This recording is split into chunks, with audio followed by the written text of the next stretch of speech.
In the seafood industry, 1/3 of products are mislabeled. Overfishing and human rights violations are persistent. Most places don't even have catch data. And businesses claim to be changing, but where's the motivation or the data to back it up? In these same waters, there's ocean acidification, the rapid decline in the ocean's pH due to CO2 emissions. It's projected to cost the world $1 trillion per year by the turn of the century, and researching it is also super expensive. And the Indo-Pacific is grossly understudied, and we know little about how coastal ocean acidification works. It's more than just pH, but good luck measuring alkalinity without a bunch of laborious, contamination-prone water samples.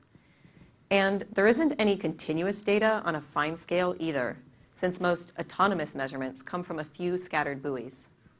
But my project, FishcoinOA, shifts this narrative. Built on the public Ethereum blockchain, FishcoinOA incentivizes sustainable seafood and inclusive, low-cost scientific research on a hyper-localized scale. With Fishcoin, supply chain actors coordinate for transparency and traceability, but FishcoinOA goes beyond the seafood industry. By equipping the boats of small-scale Indonesian fishers with ocean chemistry sensors, the sensors can be small and cheap because the fishers' mobile phones can do the rest.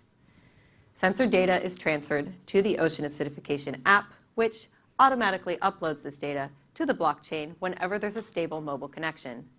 And with every upload, fishers receive Fishcoin tokens, which can be exchanged for top-up credits on prepaid mobile plans, paying for texting with research.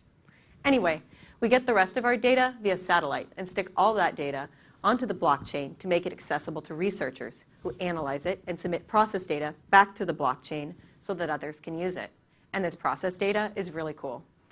We can build algorithms to help predict the impacts of natural and anthropogenic changes. We can make a map of what's actually happening on an actual coastline. Communities can identify prime spots for aquaculture farms, mangrove forest rehabilitation, fishing. FishcoinOA opens a world of possibility, and it does so in a way that integrates into communities themselves. Communities collect data, producing relevant results, which can help their businesses adapt and immediately benefit from Fishcoin tokens. Community, whether it's an Indonesian village or Solve, is about teamwork. FishcoinOA wants to form cross-sector partnerships within and beyond the Solve community so that we all can achieve our shared goals. Solve's expertise can improve our technologies, and Solve's data, FishcoinOA exemplifies how to handle that data, and with Solve, can shift business and governance dialogues. Thanks. So let's do it.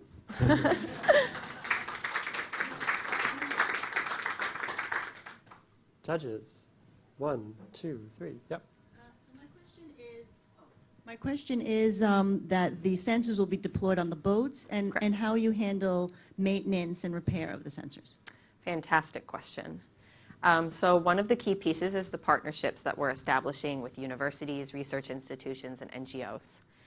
They all have a vested interest in collecting this data.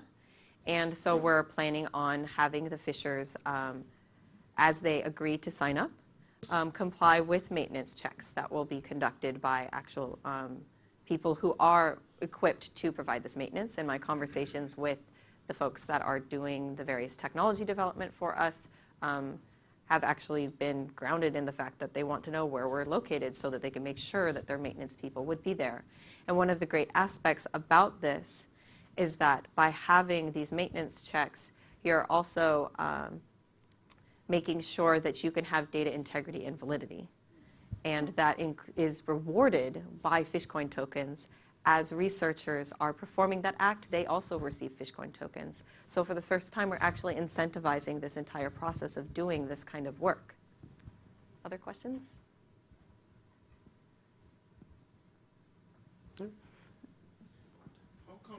How confident are you that the token incentive will be sufficient to overcome resistance to not participate and achieve a critical mass for the data? Because some people may not want you to know, or other people to know where they have been. And I think that's one of the issues that you may have to figure out, whether there's token incentive will be sufficient to overcome that resistance? Thank you for that question. It's absolutely accurate. And it is something that we are excited about exploring with doing FishcoinOA. So FishCoin, as an initiative, has a whole bunch of different facets of its application. And one of these that we're doing is the ocean acidification piece. And being able to participate in the ocean acidification data collection process doesn't necessarily mean that you as a fisher also have to reveal all this other data about what you do.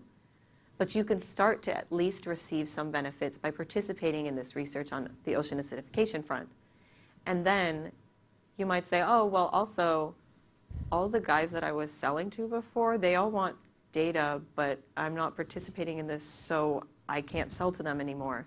Because this is starting to happen already, and we have active investments from multiple folks in the seafood industry with our current partners like Thai Union, who are saying that they need this data to provide evidence of where their seafood is from. They're actively trying to invest in it. So, Thank you very much. oh, all done?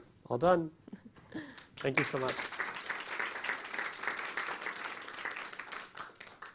Next up, we have Greenkeeper Africa, presented by Fola. And Augustina, if you want to make sure we have a mic up here for them.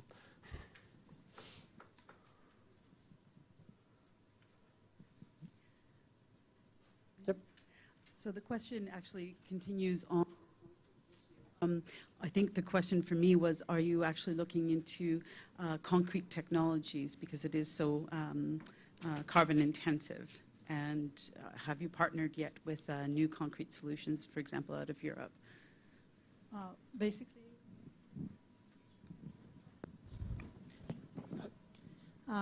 e-concrete uses a lot of reuse and recycled material in our concrete mix designs. So we're already able to reduce the carbon footprint by up to 86%. But we are looking constantly for new innovation in the concrete arena. Whatever the industry will allow us to use from a robustness and let's say, resiliency perspective, we can apply it with our technology, including 3D printing, for example.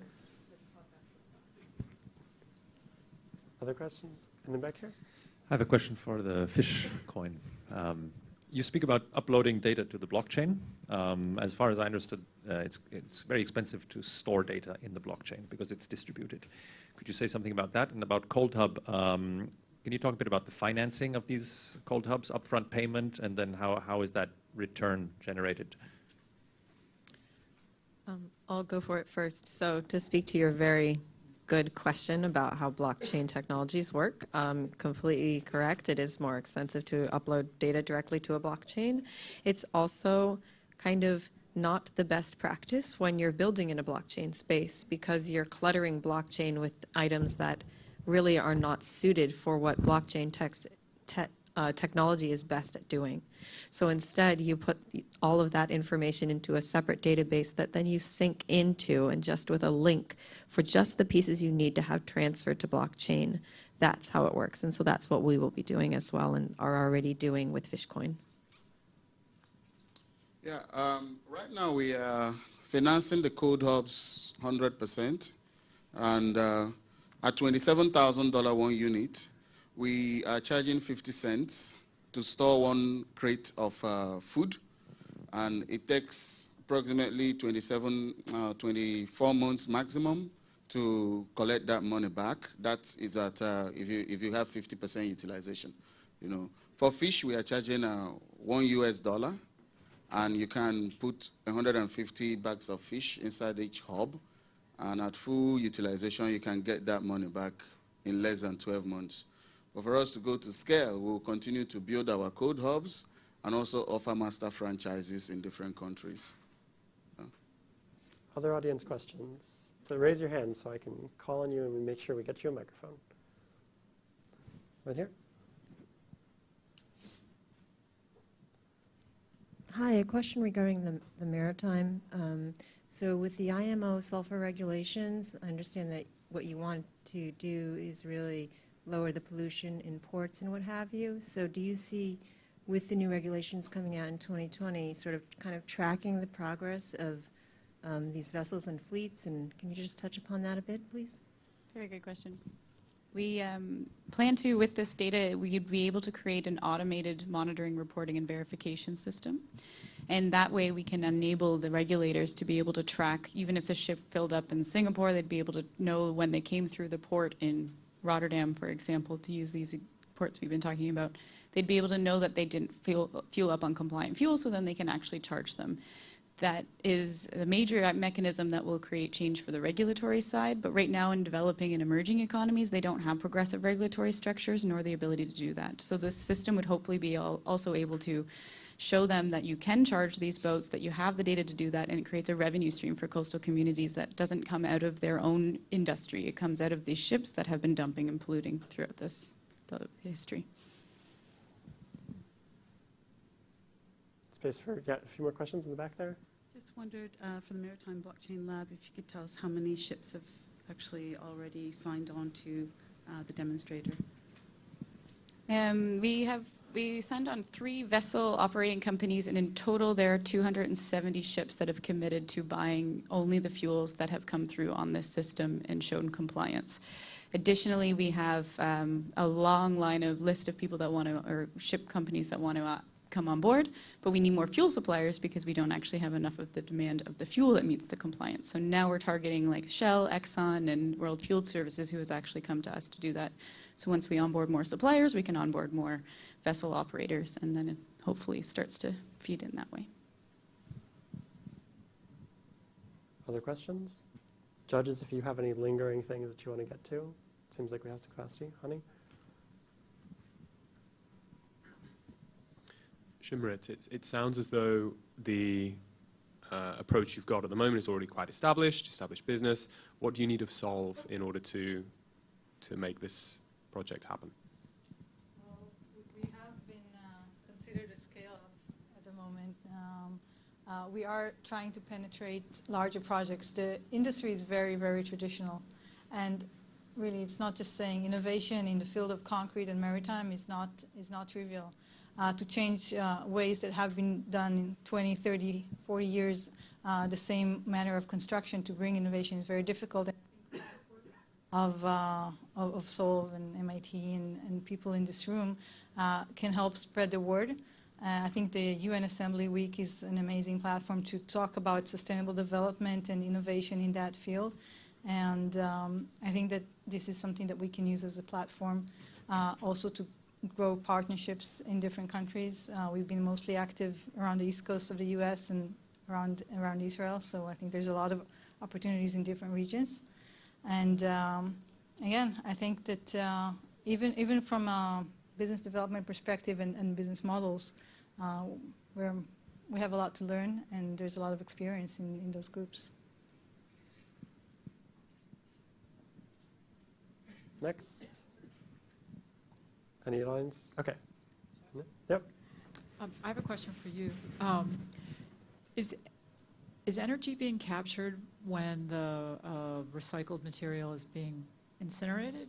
And then second, if you don't incinerate it, what are you thinking might be another option for recycling once you've absorbed the oil and other waste? So in the cement manufacturing, they are mixing the raw material with the energy, and all that put at this very high temperature makes actually the cement. So we don't need to reuse the heat that come out of the procedure to make, for instance, some power. But actually, your question is linked me with the second one, because it would be also very interesting for us that if we do a recycling system, that we can use this power, this energy to actually make some power. And this is what we have in mind in other recycling services in order to reduce the price of recycling this type of products. Yep. A question for Catherine and FishcoinOA.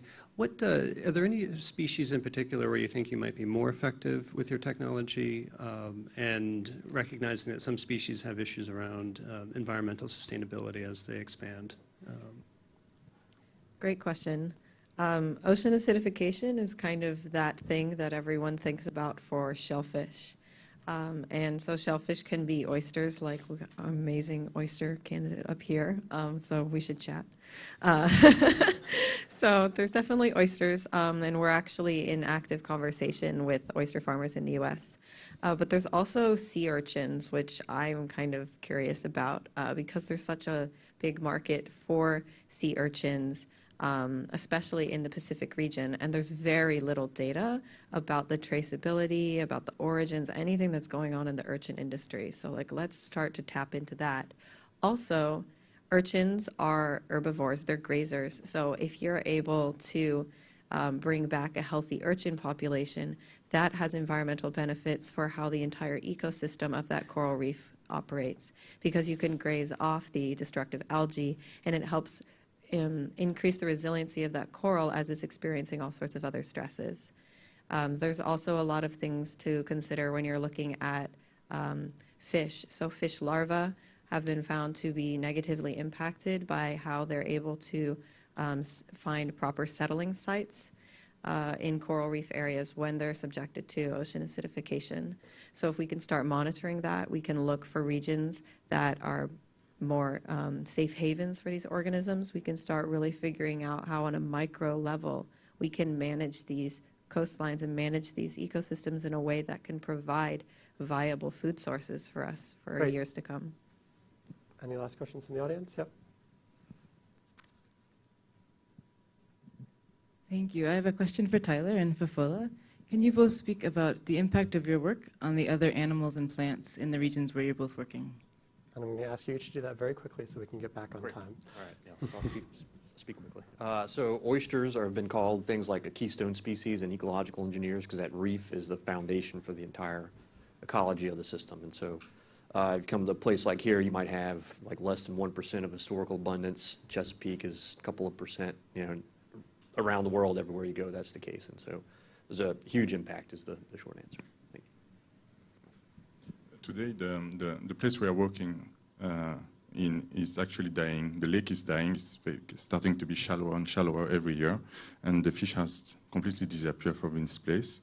And so what we intend to do is that as water hyacinth is one of the reasons for which the lake is actually becoming shallower and shallower, is to remove this important biomass every year will help actually the lake to start to become deep again. And in order to restore the ecosystem that was there at the beginning, before this plant was brought from South America, and to help this lake to restart to have this buffer effect, that when the crests arise from the river, that this water does not flush into the city, which is just south of the lake. Perfect. Thank you all so much.